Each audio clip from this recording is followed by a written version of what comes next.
अब मैं एक बहुत बड़ा इन्वेस्टमेंट बैंक हूं और मेरे पास अगले 2 से 3 हफ्तों में आने वाले हैं 1000 करोड़ रुपए। ठीक है, अब मुझे वो 1000 करोड़ रुपए एक कंपनी में इन्वेस्ट करने हैं। मान लेते हैं इस कंपनी का नाम है एबीसी। अब इस कंपनी का अभी करंट मार्केट मल्टीपल चल रहा है 30 टाइम्स। अब मैं 30 टाइम्स अर्निंग दूंगा इस कंपनी को बाय करने के लिए जब मैं ऑलरेडी इतना पैसे वाला हूं? बिल्कुल नहीं। मैं किसी तरह से इस कंपनी को बाय करके दिखाता हूं आपको 15 टाइम्स अर्निंग मल्टीपल पर, जो इसका फेयर प्राइस होगा। अब मुझे किसी तरह आप जैसे लॉन्ग टर्म इन्वेस्टर या लॉन्ग टर्म ट्रेडर्स को मजबूर करना है ये कंपनी बेचने के लिए, ताकि आप ये कंपनी बेचें और इसके शेयर्स मार्केट में तितर बितर हो रहे हो, तब मैं इनको बटोर पाऊं। अब ये मैं कैसे करूंगा? अब ये कंपनी है एबीसी कंपनी। इसकी करंट मार्केट कैप चल रही है 15,000 करोड़ रुपए की। अभी एक कंपनी कमा रही है साल के 500 करोड़ के आसपास। इस कंपनी का एक अलग से सब सेक्शन है, उसमें ये फार्मा कंपनी है, तो ये agro based technology, agro based chemicals बनाती है उसमें। तो उस इन्वेस्टमेंट में कंपनी ने पैसे लगा रखे हैं मात्र 50 करोड़ रुपए। ठीक है, अब मैं क्या करूंगा, जैसे ही ये कंपनी ये 50 करोड़ रुपए की इन्वेस्टमेंट जो कर रखी है ना इसने एग्रो बेस्ड बिजनेस में, कंपनी कहेगी कि भाई हम ये एग्रो बेस्ड बिजनेस ना छोड़ रहे हैं, ठीक है, इसको बंद कर रहे हैं, क्योंकि इससे हमें नहीं दिख रहा कि हमारा ज्यादा प्रॉफिट होगा। हम अपने बाकी बिजनेसेस को स्ट्रीमलाइन करने की कोशिश करेंगे, सिर्फ फार्मा इंडस्ट्री में। हम ये एग्रो बेस्ड फार्मा में नहीं जाना चाहते। अब कंपनी तो अपने आप को स्ट्रीमलाइन करने के लिए वो 50 करोड़ रुपए का जो उसने इन्वेस्टमेंट कर रखी थी उसको बेच के वो पैसा वापस लगाएगी। ठीक है, पूरी कंपनी की मार्केट कैप कितनी है? 15,000 करोड़ रुपए। ठीक है, इस पर ये 50 करोड़ रुपए क्या बनते हैं? ठीक है, 15,000 करोड़ रुपए का 10% होता है 1500 करोड़ और 1% होता है 150 करोड़। तो ये तो 1% भी पैसा नहीं लगा रखा कंपनी ने एग्रो बेस्ड में। पर मुझे एक बड़े इन्वेस्टमेंट बैंक को तो मौका मिल गया जैसे ही कंपनी ने ये खबर फ्लोट करी अपनी मैनेजमेंट रिपोर्ट में कि भाई हम ये एग्रो बेस्ड बिजनेस बंद कर रहे हैं। बस मुझे तो इसी मौके का इंतजार था।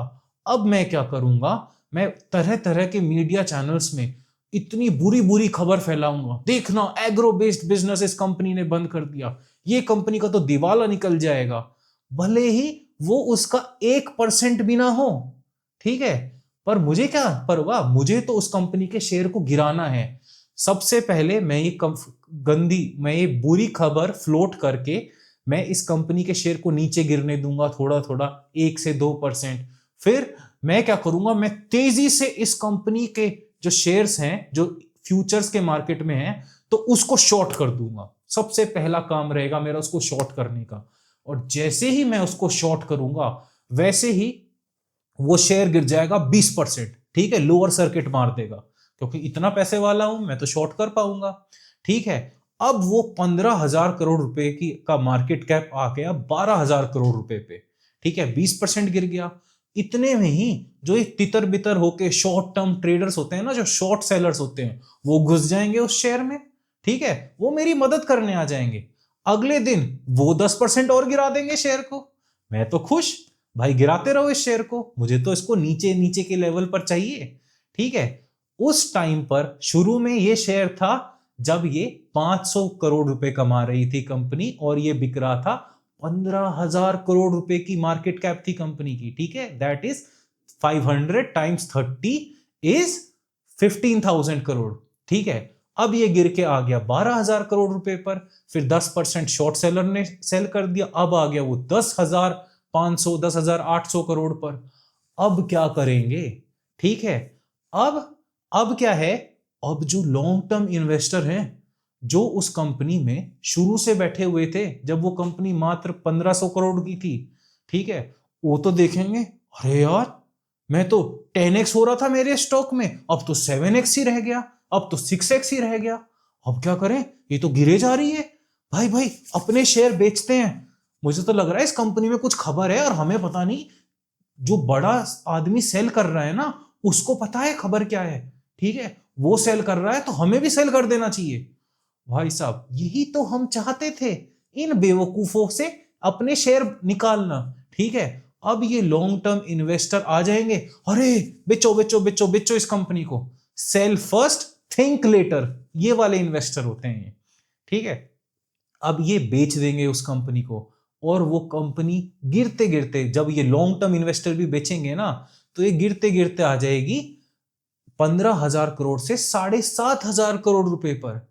अब 1 से 2 हफ्ता हो चुका है, मेरे जो 1,000 करोड़ रुपए बाहर से आने थे वो आ चुके हैं मेरे इन्वेस्टमेंट बैंक में। अब मुझे क्या करना है, पहले तो मैं धीरे धीरे जो मैंने पोजीशन शॉर्ट कर रखी थी ना ऊपर, उसको क्लोज करूंगा। ठीक है, और मैं कोई बेवकूफ थोड़ी ना हूं बाकी शॉर्ट सेलर्स की तरह, जो देखा चार्ट पे और नीचे जा रहा है तो सेल सेल सेल करते चले गए। नहीं, मैं तो फंडामेंटल बेस्ड इन्वेस्टर हूं। मुझे तो पता है उस कंपनी का लॉन्ग टर्म फ्यूचर अभी भी इंटैक्ट है। इसीलिए मैं देखूंगा। ठीक है, अभी ये स्टॉक इतना वॉलेटाइल हो चुका था तो मार्केट में खूब सारे शेयर्स ट्रेड हो रहे हैं। ठीक है, अमूमन जब कंपनी 15,000 करोड़ रुपीस पर थी, तब कंपनी के दिन में शेयर ट्रेड होते थे 1 लाख, 1 से 2 लाख। पर अभी जब कंपनी इतना गिर के आ चुकी है, अभी मार्केट में डेली शेयर्स ट्रेड होते हैं 40 लाख, 50 लाख। मतलब इतने गुना शेयर का वॉल्यूम बढ़ गया मार्केट में। मेरे लिए तो अच्छा है, मुझे तो 1,000 करोड़ रुपए इन्वेस्ट करने हैं। अब मैं क्या करूंगा, अब मैं अपने पैसे धीरे धीरे इन्वेस्ट करूंगा, 1,000 करोड़ रुपए। भले ही मुझे दिन के क्या है 50 करोड़ इन्वेस्ट करने पड़े। ठीक है, अगले 50 दिन, अगले 1 महीना, धीरे धीरे धीरे धीरे मैं बटोरता चला जाऊंगा। और ऐसे मैंने इन्वेस्ट करे अपने 1,000 करोड़ रुपए, वेट करके। मैंने ये नहीं देखा कि मैं 30 टाइम्स अर्निंग मल्टीपल दूंगा, नहीं, मैंने वेट करा उसके नीचे आने का, क्योंकि मैं ही उसको नीचे लेके आया और ऐसे मैंने वो पैसे खरीद लिए, वो शेयर्स खरीद लिए। और ऐसा ही तो होता है मार्केट में, कभी कभार छोटी सी छोटी न्यूज का ऐसा फायदा उठाया जाता है। क्योंकि मैं तो इन्वेस्टमेंट बैंक हूं, मैंने तो कंपनी पर सारी रिसर्च कर रखी है। मुझे तो पता है कि ये कंपनी का जो इन्होंने एग्रो बेस्ड बिजनेस बंद किया है, ये इसका कितना था, 50 करोड़ रुपीस का ही बिजनेस था, जबकि कंपनी की मार्केट कैप 15,000 करोड़ थी। तो मुझे तो पता है इससे कोई फर्क नहीं चलने वाला।